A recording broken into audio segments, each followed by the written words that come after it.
Syllabus में जाएंगे नहीं, क्योंकि सिलेबस का डिस्कशन ऑलरेडी दे दिए हैं। तो वो आप लोग अगर नहीं देखे हो तो जरूर देख लीजिएगा, क्योंकि जब कोई भी चैप्टर शुरू होता है तो बीच में किसी के मन में ये प्रश्न जरूर आता है कि चैप्टर कितना मार्क्स आएगा। क्योंकि हमारा ऑब्जेक्टिव सीखना नहीं होता, हमारा ऑब्जेक्टिव होता है मार्क्स कितना आएगा, फैक्ट फिगर है ना। और फिर हम लोग ही क्या करते हैं, जब ग्रेजुएशन पास कर लेते हैं तो पास करने के बाद स्टेटस डालते हैं कि ये जो ग्रेजुएशन का डिग्री मिला है ये जिंदगी में किस काम आया। और 200,000 आदमी उसके ऊपर क्या करता है, लाइक करता है। मैंने देखा है ऐसा पोस्ट, आप लोग भी देखे होंगे कि ग्रेजुएशन का डिग्री किस काम में आया जिंदगी का। रियल में डिग्री काम में नहीं आता, काम में आता है उसके पीछे जो मेहनत होती है ना, वो काम में आता है उस डिग्री को पाने के लिए जो हमने सीखा है ना वो। लेकिन हम लोग देखते क्या है कि डिग्री काम में आ नहीं रहा है। कैसे काम में आएगा? आपने सीखने के लिए थोड़ी पढ़ा है, आपने तो मार्क्स पाने के लिए पढ़ा है। फैक्ट फिगर है, बुरा मत मानिएगा मैं जो बोल रहा हूँ। जैसे ऐसा नहीं कि ठीक है बेटा अभी पूरा फीस बाकी है खाते हैं एक फैक्ट फिगर है जो मैं बोल रहा हूँ। देखिए बोर्ड पर जो कुछ भी लिखा है उसमें हम लोग बाद में जाएंगे। ये किताबी भाषा है, आप किसी भी बुक में उठाकर देख लीजिएगा या किसी भी टीचर का नोट्स देख लीजिएगा तो आपको मिल जाएगा। एक फॉर्मेट है, कुछ फॉर्मूलाज है, समझे। पहले हम लोग समझते हैं इस चैप्टर का मीनिंग, लीवरेज क्या इंडिकेट करता है। और फिनेंशियल मैनेजमेंट के अंदर जितना भी चैप्टर्स है वो सारा का सारा चैप्टर्स तुम्हारे जीवन के फिनांस से जुड़ा हुआ है। मतलब खाली मार्क्स पाने के लिए नहीं है, काम तो आप करोगे ना भाई, कुछ भी करोगे और काम करोगे पैसे भी कमाओगे। पैसे को मैनेज कैसे करोगे वो तो आपको सीखना पड़ेगा। तो आपका ऑब्जेक्टिव जो है ना वो खाली मार्क्स नहीं होना चाहिए, आपका ऑब्जेक्टिव ये भी होना चाहिए कि हम जो चैप्टर पढ़ रहे हैं इस चैप्टर से हमको सीखने को क्या मिल रहा है। तो अगर एक वर्ड में बोले कि लीवरेज क्या होता है, तो लीवरेज का सिंपल मीनिंग होता है डेब्ट।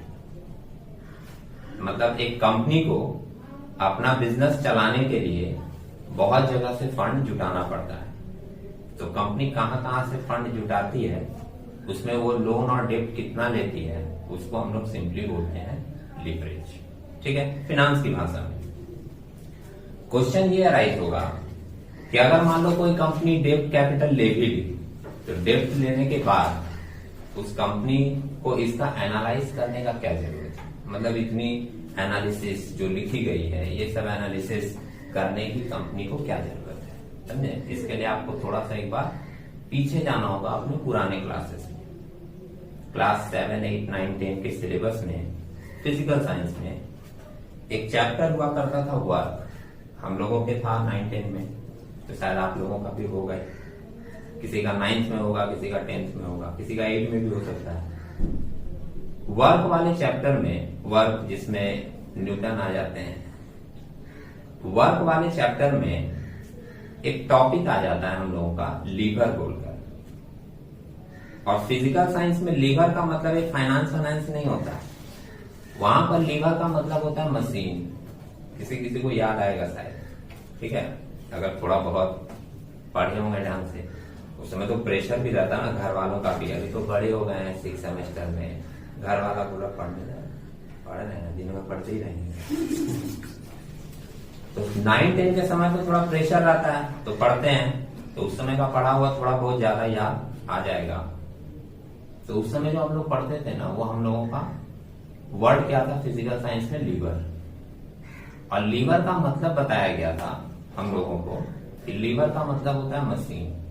आप देखिएगा ये जो शब्द है ये लीवरेज है, फाइनेंस में है। वो जो शब्द है लीवर है, उसका मतलब वहां पर क्या बताया गया था, मशीन। और थोड़ा आपको और याद आएगा कि बताया गया था कि लीवर 3 टाइप्स का होता है, 3 कैटेगरी का, first class lever, second class lever, third class lever. ठीक है, फर्स्ट क्लास लीवर कौन होता है, मतलब फर्स्ट क्लास मशीन में किसको रखा गया, तो वहां बताया जाता था कि फर्स्ट क्लास लीवर में वो मशीन्स आते हैं जिसका मैकेनिकल एडवांटेज पॉजिटिव होता है। सेकेंड क्लास लीवर में वो मशीन आते हैं जिसका मैकेनिकल एडवांटेज कांस्टेंट होता है। और थर्ड क्लास लीवर में वो मशीन आते हैं जिसका मैकेनिकल एडवांटेज निगेटिव होता है। समझ रहे हैं? अब वो चीज क्यों निकाला गया? वो निकालने के पीछे पर्पस था कि जैसे अगर हम फर्स्ट क्लास मशीन को लेकर काम कर रहे हैं, फर्स्ट क्लास लीवर को लेकर काम कर रहे हैं, तो हमको पता है कि इसका मैकेनिकल एडवांटेज पॉजिटिव है। पॉजिटिव का मतलब होता है कि अगर हम इस पे थोड़ा भी वर्क करेंगे ना तो हमको काम ज्यादा मिलेगा। दूसरा क्या था? सेकेंड क्लास लीवर में जिसका मैकेनिकल एडवांटेज कांस्टेंट होता है।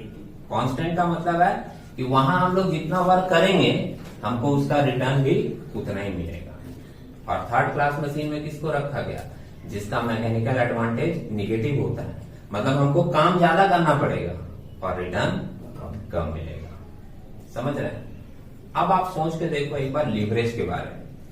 लीवरेज का मतलब आपको क्या बताया गया? फाइनेंस, फंड, डेट जो कंपनी कलेक्ट करती है बाहर से। समझ रहे हैं? उधार लेना अच्छी बात नहीं है, लेकिन अगर उधार लेके हम मोटा कमाई करें तो बुरा भी नहीं है कि नहीं? तो आप एक बात सोचो कि कोई कंपनी लोन ले लिया किसी से, डेप्ट ले लिया, और डेप्ट लेने के बाद उस डेप्ट को वो प्रॉपर यूटिलाइज कर पा रहा है या नहीं। अगर उस डेप्ट को लेकर वो पैसा को कहीं यूज करके ज्यादा कमा रहा है तो इसका मतलब उसका मैकेनिकल एडवांटेज पॉजिटिव है। अगर मान लीजिए वो डेप्ट को लेकर उतना ही कमा पा रहा है जितना कि उसको चुकाना पड़ेगा, तो इसका मतलब उसका मैकेनिकल एडवांटेज या रिटर्न कांस्टेंट है। और अगर मान लीजिए वो डेप्ट को लेकर उसको यूज करके अपने बिजनेस में इतना भी नहीं कमा पा रहा है कि वो डेप्ट का इंटरेस्ट चुका पाए, तो इसका मतलब उसका रिटर्न या मैकेनिकल एडवांटेज निगेटिव है। समझ रहे हैं? अब आप खुद से सोच के देखो कि किसी कंपनी के लिए एनालाइज करना जरूरी है या नहीं। अगर वो डेप्ट लिया और उसका इंटरेस्ट रेट है 9%, मान लीजिए, ठीक है, तो 1 लाख का 9%, सपोज करो 1 लाख का डेप्ट लिया, तो 1 लाख का 9% कितना होता है? 9,000 रुपए। अब उस 1 लाख को वो जब यूज करेगा अपने बिजनेस में तो उसकी कोशिश क्या होनी चाहिए कि उसका कमाई 9% से ज्यादा हो। जैसे मान लो वो 15% कमा रहा है, तो 1 लाख रुपया लगा के वो 15% कमा रहा है, मतलब 15,000 कमा रहा है। अब 15,000 कमा के वो 9,000 इंटरेस्ट आराम से दे सकता है, प्रॉब्लम है कुछ नहीं। लेकिन अगर मान लीजिए वो 1 लाख रुपया लिया और 1 लाख को यूज करके वो 9% ही कमा पा रहा है, तो उसका मेहनत तो बेकार जा रहा है। क्यों? क्योंकि वो 9% कमा रहा है, 9,000 कमा रहा है और 9,000 इंटरेस्ट दे दे रहा है। कोई फायदा हो रहा है? नहीं। और अगर मान लीजिए ऐसा कंडीशन है कि वो 1 लाख का लोन ले लिया और 1 लाख का लोन लेकर वो कहीं यूज करके अपने बिजनेस में 5% कमा रहा है, तो 1 लाख के ऊपर वो कितना अर्न कर पा रहा है? 5,000, और उसको इंटरेस्ट कितना देना है? 9,000। तो यहाँ पे उसकी हालत बहुत खराब हो रही है। और अगर वो इस चीज का एनालिसिस नहीं करेगा तो लॉन्ग रन में इसका इफेक्ट क्या पड़ेगा? लॉन्ग रन में इसका इफेक्ट पड़ेगा कि वो बिजनेस इंसॉल्वेंट हो जाएगा। वो तो इतना भी नहीं कमा पा रहा है कि वो लोन का इंटरेस्ट चुका पाए, तो पूरी बिजनेस की ऑपरेटिंग एक्टिविटीज वो कैसे मैनेज कर? समझ रहे हैं? इसलिए हम लोगों को ये एनालाइज करना जरूरी होता है कि हम लोग अगर बाहर से फंड मैनेज कर रहे हैं तो उस फंड को प्रॉपरली अपने बिजनेस में यूज कर पा रहे हैं या नहीं। और इस चीज की एनालिसिस करने के लिए ही हम लोगों के फाइनेंशियल मैनेजमेंट में एक चैप्टर रखा गया जिसको नाम दिया गया क्या? लीवरेज। ठीक है। अब इसकी एनालिसिस में 3 मेन पॉइंट आएगा जब आप पढ़ना शुरू करोगे। सबसे पहला आएगा आपका ऑपरेटिंग लीवरेज, जिसको हम लोग डिग्री ऑफ ऑपरेटिंग लीवरेज भी बोलते हैं। डिग्री ऑफ ऑपरेटिंग लीवरेज में हम लोग एनालिसिस करते हैं ईबीआईटी और सेल्स को। अगर आप मेरी बात समझ रहे हो तो सोच के देखना, किसी भी कंपनी का ईबीआईटी, जिसको हम लोग earning before interest and tax बोलते हैं, वो डिपेंड करता है सेल्स के ऊपर। मतलब कि अगर सेल्स में चेंजेस होगा तो उस कंपनी के अर्निंग ईबीआईटी में भी चेंज होगा। अब क्वेश्चन ये उठता है कि उसके सेल्स में कितना चेंज होगा तो ईबीआईटी में कितना चेंज होगा। इसका एनालिसिस करने के लिए हम लोग जो टेक्निक यूज करते हैं उसको हम लोग नाम देते हैं डिग्री ऑफ ऑपरेटिंग लीवरेज। और एक लाइन में मैं अगर थोड़ा सा आंसर दूं, फिर बाद में हम लोग डिटेल भी देखेंगे, सम्स में भी प्रैक्टिकली करके देखेंगे कि ये चीज कैसे प्रूफ होता है। सिंपल सा एक बात बताएं आपको कि ऑपरेटिंग लीवरेज क्या इंडिकेट करता है कि सेल्स में कितना चेंज होने पर ईबीआईटी में कितना चेंज होगा। तो अगर मान लो फिक्स कॉस्ट नहीं है, फिक्स कॉस्ट नहीं है, तो जनरली जो चेंजेस है ना वो पूरा का पूरा इफेक्ट करता है, मतलब 100%। जैसे अगर चेंज में सेल्स में 100% चेंज होगा तो ईबीआईटी में भी 100% चेंज होगा। लेकिन अगर फिक्स कॉस्ट है तो फिर वो चेंज जो है वो बदल जाएगा। अब वो कैसे बदल जाएगा, कितना बदल जाएगा, हम लोगों को इसकी एनालिसिस करनी होती है। और ये एनालिसिस करने के लिए हम लोग किसको यूज करते हैं, डिग्री ऑफ ऑपरेटिंग लीवरेज। ठीक है। दूसरा हम लोग एनालिसिस करेंगे इस चैप्टर में degree of financial leverage. Financial leverage, financial leverage क्या इंडिकेट करता है कि किसी भी बिजनेस का, किसी भी कंपनी का ईपीएस, ईपीएस किसको बोलते हैं, अर्निंग पर शेयर। किसी भी कंपनी का अर्निंग पर शेयर डिपेंड करता है उस कंपनी के ईबीआईटी के ऊपर। अब ईबीआईटी में कितना चेंज होगा तो उसका इफेक्ट ईपीएस के ऊपर कितना पड़ेगा, ये एनालिसिस करने के लिए हम लोग फाइंड आउट करते हैं डिग्री ऑफ फिनेंशियल लीवरेज। ठीक है। और दो अलग अलग एनालिसिस है, लेकिन जब कोई कंपनी वर्क करेगी तब तो वो पूरी एनालिसिस करके चलेगी ना, तो इसलिए वो क्या करती है, अपना पूरा रिस्क मैनेजमेंट करने के लिए इन दोनों को मिलाकर भी एनालाइज करती है। किसको, ऑपरेटिंग लीवरेज को और फिनेंशियल लीवरेज को, दोनों को मिलाकर भी एनालिसिस की जाती है, जिसको हम लोग नाम देते हैं डिग्री ऑफ कंबाइंड लीवरेज या टोटल लीवरेज। ठीक है। तो तीन मेन एनालिसिस हम लोग इसके अंदर में सीखते हैं। अब हम लोग देखते हैं ये जो एनालिसिस होगा, एग्जाम में तो सम्स रहेगा, सम्स करने के लिए हम लोगों को प्रोसेस फॉर्मूला फॉलो करना पड़ेगा। तो सम्स करने के लिए हम लोग कौन कौन सा प्रोसेस और फॉर्मूला फॉलो करेंगे वो चीजें मैंने बोर्ड पर लिखी है। ठीक है। कुछ लिखा है, कुछ बाद में लिखवाएंगे। तो जो जो चीज हम लोग यहाँ पर लिखे हैं, अब उसको एक बार हम लोग पढ़कर देख लेते हैं स्टेप वाइज कि क्या क्या हमने यहाँ पर मेंशन किया है। ठीक है। फर्स्ट हमने लिखा है इनकम स्टेटमेंट, नंबर 1 दिए हैं इसको, पार्टिकुलर अमाउंट का कॉलम है। आप जानते हो पहला नेट सेल से शुरू किया जाता है, लेकिन कंपनी के केस में अभी नाम वगैरह बदल गया है। आप रेशियो एनालिसिस में भी देखे थे कि सेल्स को हम लोग क्या नाम देने लगे हैं, रेवेन्यू फ्रॉम ऑपरेशन। ठीक है। रेवेन्यू फ्रॉम ऑपरेशन में हम लोग लेस करते हैं कॉस्ट ऑफ गुड्स सोल्ड। याद होगा कॉस्ट ऑफ गुड्स सोल्ड का भी नाम बदल गया। कंपनी का केस रहेगा तो क्या आप लिखोगे, cost of revenue from operation. ये माइनस करने के बाद हम लोगों को जनरली क्या मिलता है, ग्रॉस प्रॉफिट। ठीक है।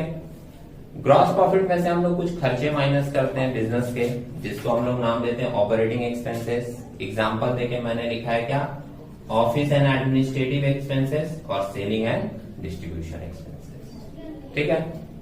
ये दोनों एक्सपेंस माइनस करने के बाद जो फिगर मिल रहा है इसको हम लोग नाम देते हैं ऑपरेटिंग प्रॉफिट, या इसी को हम लोग बोलते हैं earning before interest and tax, EBIT.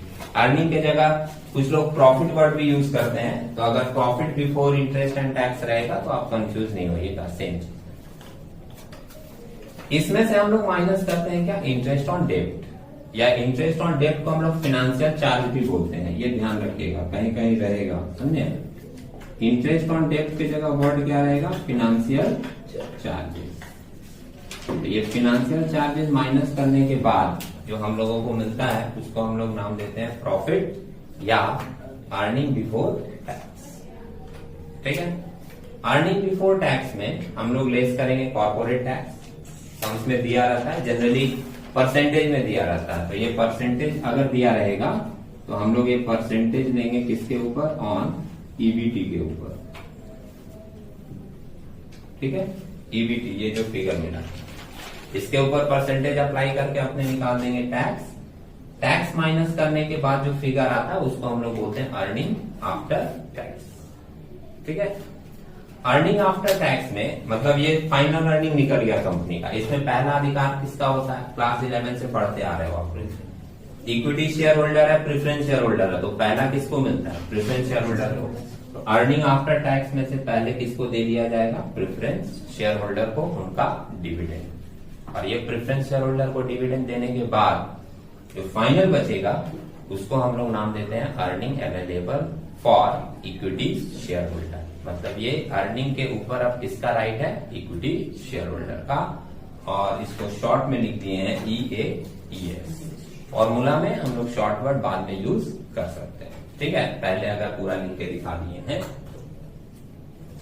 ये एक इनकम स्टेटमेंट है, एक कंप्लीट है, लेकिन कभी कभी क्या है, हम लोगों को दूसरा वाला भी यूज करना पड़ता है, क्योंकि दूसरे वाले में, पहले सुन लीजिएगा, दूसरे वाले में एक स्पेसिफिक वर्ड आपको मिलेगा कंट्रीब्यूशन, समझ रहे हैं। और ये जो दूसरा वाला है ना, ये आपको एक चैप्टर और में मिला था, आपने पढ़ा होगा, आपको याद होगा थोड़ा बहुत, अगर फॉर्मूला याद ना हो तो चैप्टर याद होगा, सेमेस्टर 4 में हम लोग पढ़े थे मार्जिनल कॉस्टिंग, उसमें आया था ये।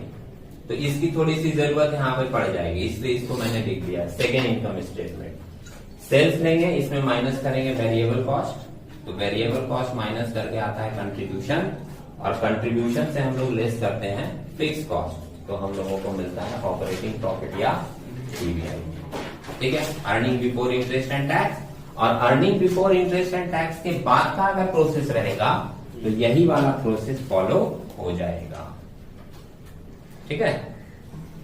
इसके बाद जो जो सम्स में कैलकुलेट करने के लिए बोला जाएगा, इनकम स्टेटमेंट आपको इसलिए बनाना जरूरी है क्योंकि यहीं से आपको वो सारे आइटम्स मिलेंगे जो आप फॉर्मूला में पुट करके कैलकुलेशन कर सकते हैं, तो इसलिए इनकम स्टेटमेंट ज्यादातर सम्स में आपको बनाना पड़ेगा ही, ठीक है।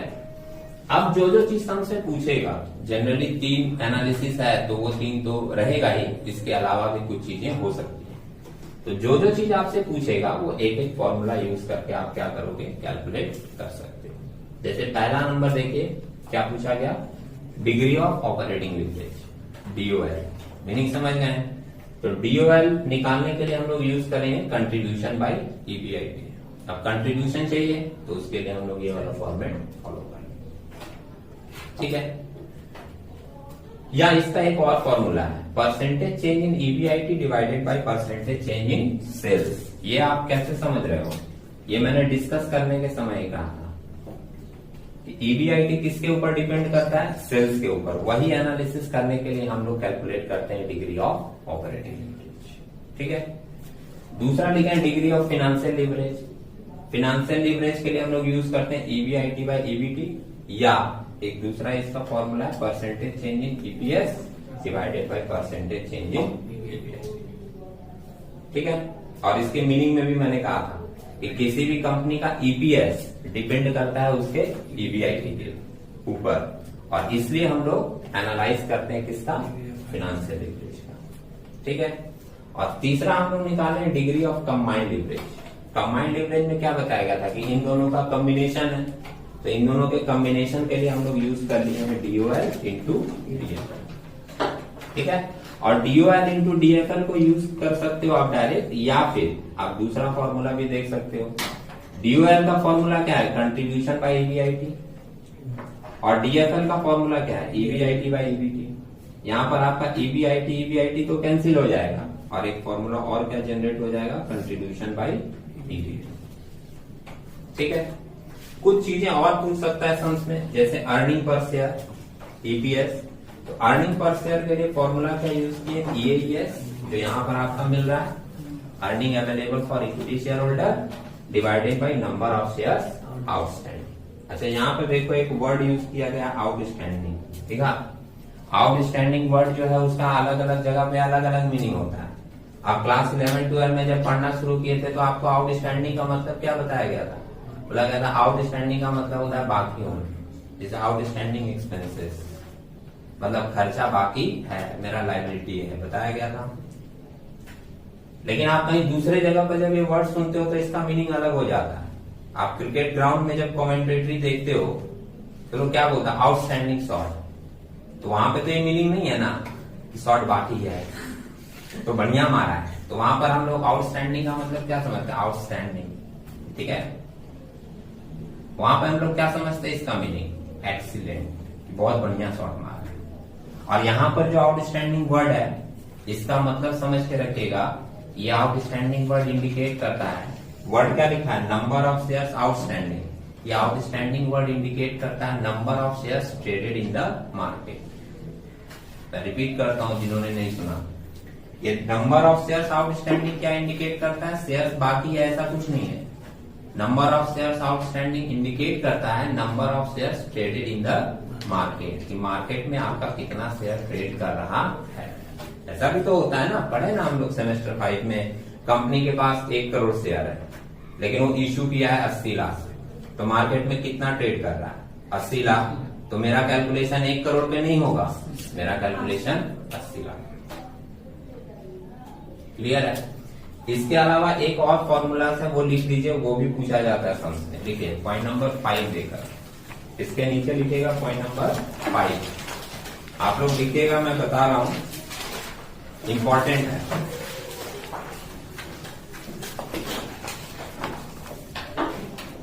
Return on investment, return on, क्या लिखे आप लोग? Return on investment. Return on investment का फॉर्मूला हम लोग लिखे हैं EBIT divided by capital employed into 100। EBIT sums में हम लोग निकाल चुके हैं फॉर्मेट में। कैपिटल एम्प्लॉयड चाहिए तो कैपिटल एम्प्लॉयड हम लोग निकाल लेते हैं, है ना। और कैपिटल एम्प्लॉयड का भी फॉर्मूला आप लोग सेमेस्टर 5 वैल्यूएशन ऑफ गुडविल वगैरह में देख चुके हो, लेकिन थोड़ा सा आपको चेंज मिलेगा एक वर्ड, तो इसलिए यहाँ पर फिर से लिख लीजिए। लिखिए capital employed equals to, capital employed equals to लिखिएगा फिक्स एसेट्स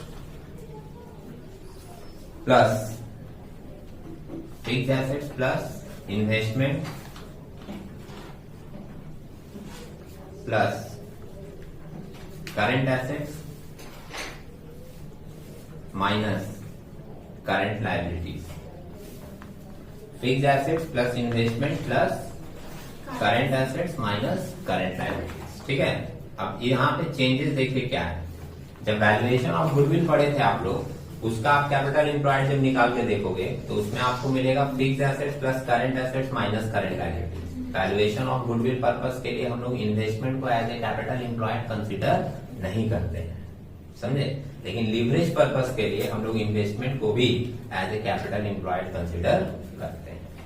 ठीक है, एक दूसरा फॉर्मूला है इसका, और करके लिखिएगा। लिखिए और करके लिखिएगा fix assets plus investment plus working capital. Fix assets plus investment plus working capital. देखा, fix assets plus investment plus working capital. तुमको लगेगा चेंज क्या है, वही तो है। फिक्स एसेट्स है, इन्वेस्टमेंट है, और CA माइनस CL की जगह लिख दिया गया वर्किंग कैपिटल। ठीक है, वो एक्चुअली सम्स में अगर इंफॉर्मेशन रहता है तो हम लोग डायरेक्ट लिख देते हैं। और करके लिखिए, एक तीसरा फॉर्मूला है इसका OR। और करके लिखे share capital. Share capital, share capital में आपका दोनों आ जा रहा है, इक्विटी शेयर भी और प्रेफरेंस शेयर भी, प्लस रिजर्व एंड सरप्लस। लिखिए plus reserve and surplus.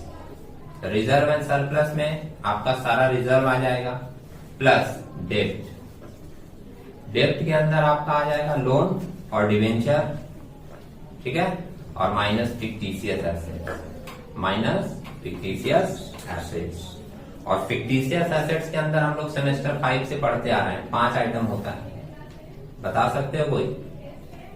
Discount on issue of shares, discount on issue of debenture, underwriting commission, preliminary expenses. ये हम लोगों का किस में आ जाता है? फिक्टिशियस एसेट्स के अंदर। ठीक है, discount on issue of share, discount on issue of debenture, preliminary expenses, underwriting commission, और profit and loss account debit balance. Profit and loss account अगर निगेटिव में है तो वो भी आ जाता है फिक्टिशियस एसेट्स। ठीक है, तो इतने सारे फॉर्मूलाज और ये फॉर्मेट और थोड़ा सा कॉन्सेप्चुअल मीनिंग अगर आपके पास रहेगा तो सम्स में आपको आगे बढ़ने में काफी मदद मिलेगी। अब अगर मान लीजिए फॉर्मेट किसी का नहीं हुआ हो तो एक बार लिख लीजिए, मन में कोई डाउट आए तो आप एक बार फिर से पूछ लीजिए, हम एक बार फिर से उसको रिपीट करते हैं। ठीक है।